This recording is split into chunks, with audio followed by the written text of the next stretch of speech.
Hello kabayan, magandang araw. So repair naman tayo kabayan. Mini Cooper yung i-repair natin. Yan, back panel yan kabayan ha. Yan. Tapos ang akala ko yan lang ang tama sa may handle banda. Kamatay mayroon palang tama dyan sa may unahan pati. So buo pala yan sa kabayan. Lumabas parang pagkabangga. Marami. So akala ko tapos na yan sa kabayan. Pero pagtingin ko, yung may nilinisan ko na para ibigay sa primer, may tama ka pala. Kaya niliha ko ulit. Tapos lagyan ko ng masilya. Tapos liha ulit ng masilya. No? Ayan kabayan, minsan talaga hindi natin makikita. So kailangan mas maganda talaga kabayan.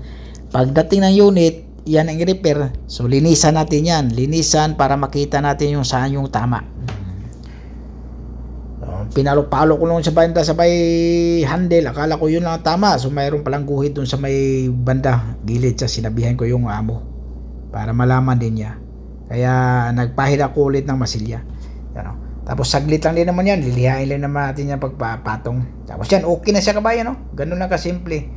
So, masin tayo una, 120, pagkatapos i-block natin ng 120. So, yun mahaba. Gumamit ako ng mahaba para mas maganda kasi mahaba pag malawak yung lilihain mo. Para siguradong hindi walang guhit-guhit yan kabayan, no? Okay na, ilalagay natin yung handle.